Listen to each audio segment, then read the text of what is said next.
Okay, part one, or we already talking about first 5 questions, right? One, two, still one, excuse me. And two, this is question number two.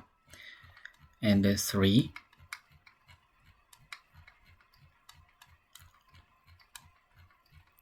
four,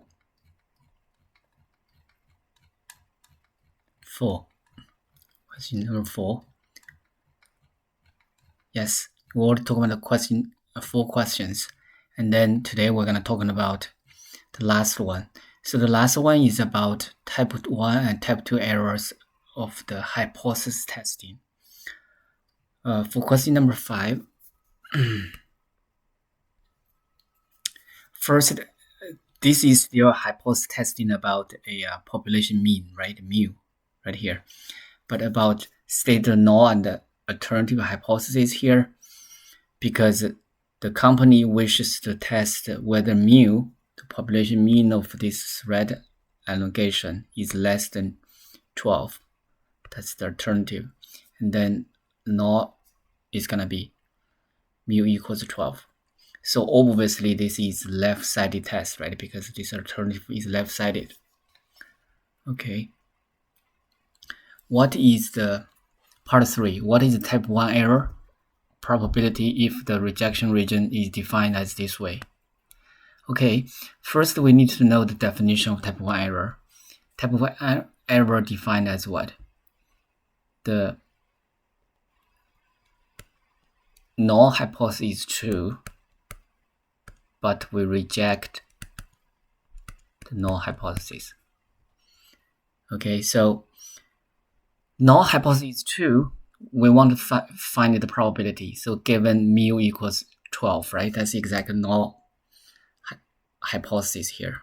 Mu equals 12. That's what we mean by null hypothesis is true. And then we reject H naught because of what? Rejection region is X bar less than 11. So here we just think about this is a random variable capital X bar less than 11, given the true mu is 12. So that's the definition for the type 1 error probability. And then the rest is just a simple probability we're talking about, right? Because here we know X bar has a normal distribution as the 12 as the mean, and 2.5 over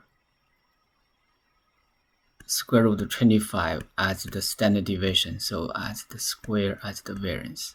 Okay, that's the routine work. We get the type 1 error probability as this big.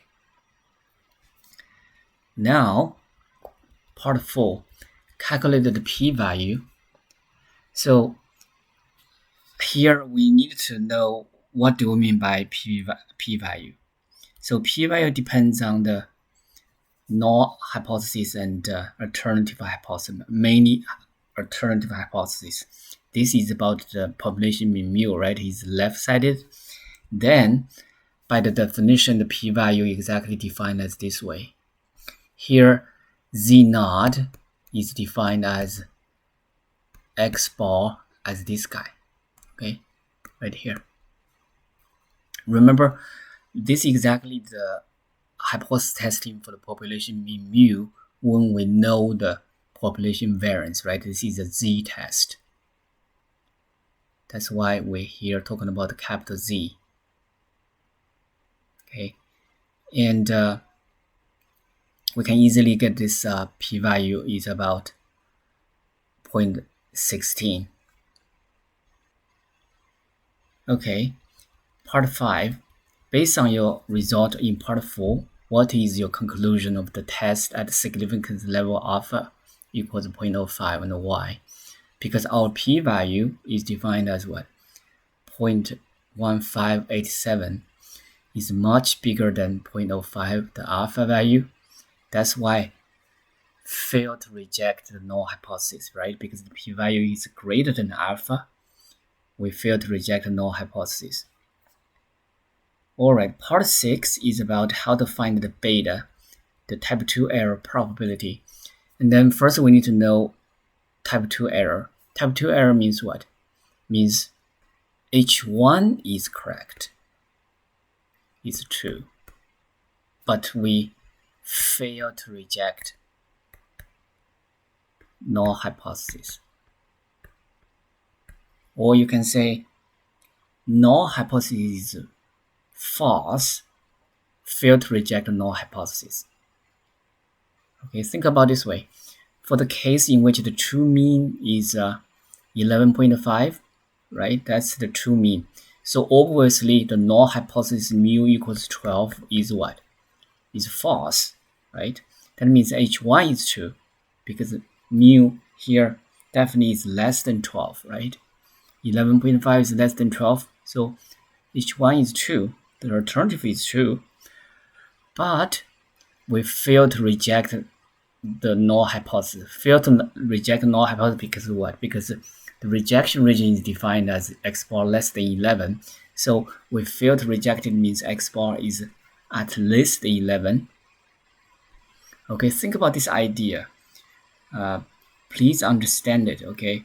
And then the rest would be the same thing, you know.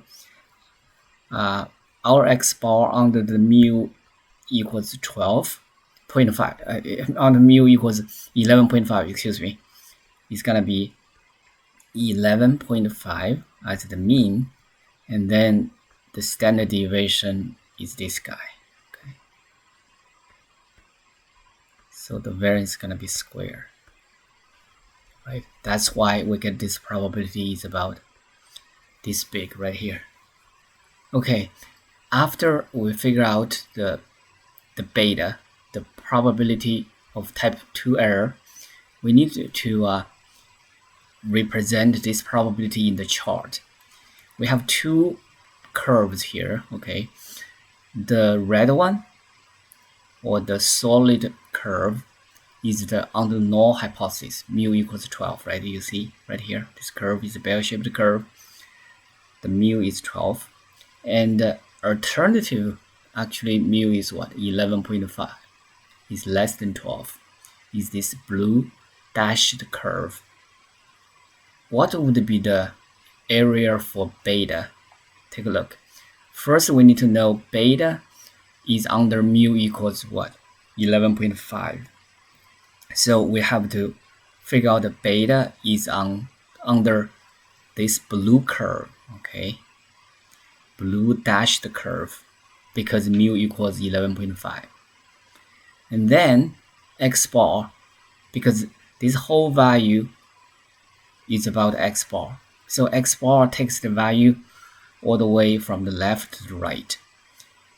So probability is always, as I explained a lot of times in class, is under the curve. We already know is this blue dashed curve over the interval. For our case, the interval is what? X bar at least 11. So 11 is here, right? At least 11. And greater than 11, that's exactly, you take this part all the way to the right. So that's the shaded area for beta. Okay. So why I really like this one, because I really want you to understand the type 1, type 2 error in the specific setup like this. Okay. And especially for the type 2 error, because we need not only calculate by math like this, but also we know we could just go a little even one step further to say, okay, given a chart, we can still figure out which part is going to be. And also from beta, we can easily get to the what? Power, right? Because power equals what? 1 minus beta. And obviously for this case, because the beta is so big, is over 0.84. So the power turns out to be what? This little tail is very small, right? Okay. So Actually, how we're gonna represent this p-value in the chart? The p-value turns out is what? Because I see here x bar is 11.5. So what is the p-value? P-value is gonna be 11.5, right? Is here because it's less than. So it's gonna be 11.5, but it's under the alternative, no, null hypothesis, right? This red solid curve, this little tail. Okay. All right. I hope this question can help you to understand, first of all, the definition of type 1 and type 2 errors, right? Also, how to figure out the probabilities for those two types of errors. And if you have any questions, please let me know. Thanks for watching. Bye.